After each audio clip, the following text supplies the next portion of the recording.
Sur l'écran domestique, Internet montre un monde assez grand, grand au point que tout sur quoi se fonde le vieil orgueil européen d'incarner seul le genre humain, voit brisé, voit rompu le ronron de sa ronde.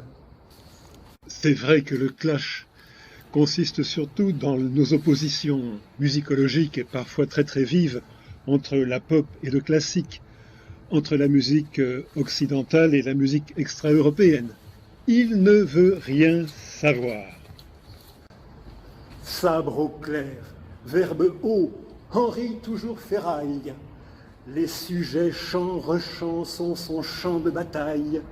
Réenfourchant ses chers chevaux, moi j'ai raison, vous tort, c'est faux, et d'innocents courriers tombent sous sa mitraille.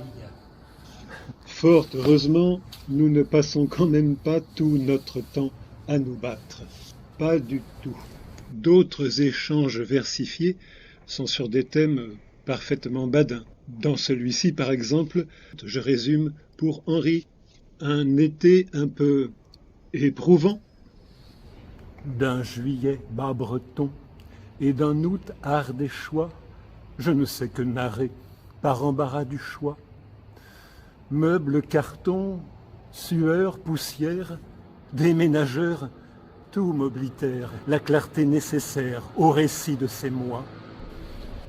De son côté, Henri n'hésite pas à me faire part avec beaucoup de distance et d'humour de quelques problèmes de santé, plus ou moins graves. Peut-être moins graves ici.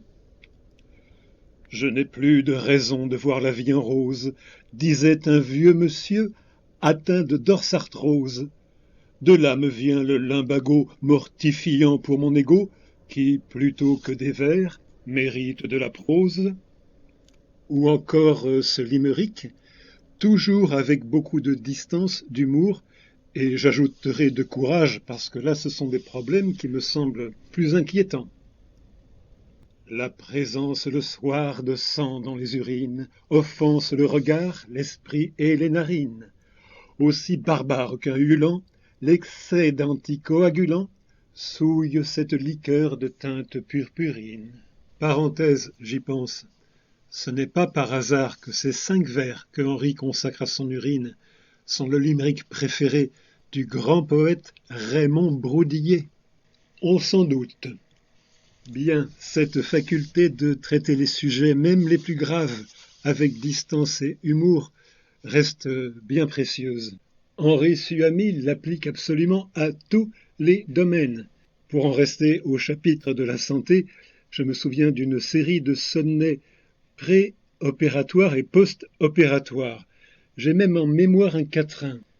Henri Suamy écrit « Tandis que le toubib, ce charlatan notoire, m'avait dit « Vous verrez, mon cher monsieur Henri, vous sortirez d'ici parfaitement guéri, avec les compliments du bloc opératoire. » À quoi j'avais moi-même répondu par de longs poèmes, si on peut appeler poème ce genre de bêtises légères, de niaiseries. Bon, voici la dernière strophe de l'un d'eux, et tant pis si elle dénonce le chirurgien maladroit. Votre docteur Debré, sans doute un fameux sbire, laisse parfois finir sa tâche aux asticots. Moi, je travaille seul, payé des haricots. Nous sommes inégaux sous le mortel empire.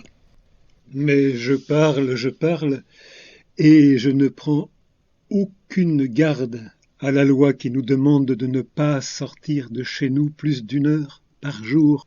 Mauvais citoyen.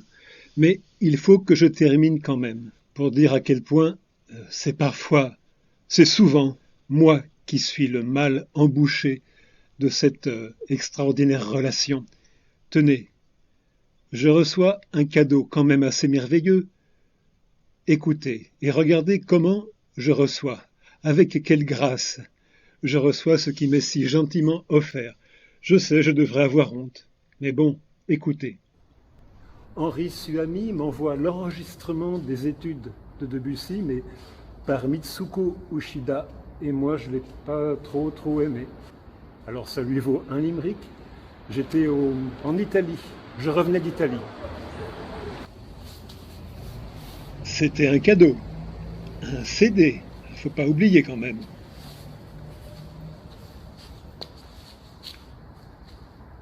Que nul n'aille muser le charme des études. Je grogne. En Debussy, imbu de certitude. Et il y a la police là. Je ne puis suivre l'Ushida, sauf en lorgnant vers l'Ushita. Là, le biton de la police. Pourquoi il n'y a plus que le là? À quoi il joue? Les sons romains sont doux, ceux de Fuji sont rudes. Ah ça y est, ils ont retrouvé le ré. La ré. Bon, c'était pas pour moi le panier à salade, mais ils m'ont fait rater mon limerick là, je recommence. Que nul n'aille muser le charme des études. Je grogne en Debussy, imbu de certitude. Je ne puis suivre l'Ushida, sauf en lorgnant vers l'Ushita. Les sons romains sont doux, ceux du Fuji sont rudes. Bah oui, je n'ai pas aimé son interprétation. Une œuvre qui m'est chère.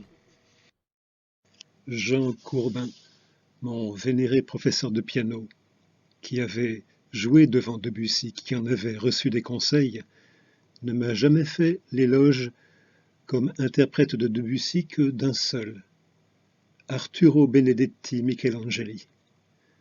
Et je rentrais d'Italie. Les sons romains sont doux, ceux du Fuji sont rudes. Mais de fait, on ne peut pas dire que Henri soit complètement xénophobe. Mitsuko Ushida n'est pas particulièrement française. On va pas aller en prison là d'être bientôt 10h, non 9h. Vous me dites, hein? On ira ensemble. Merci. Grâce à vous, je suis sauvé.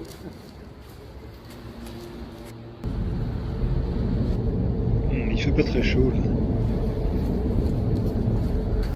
Bon, fin de vidéo un peu plus sportive.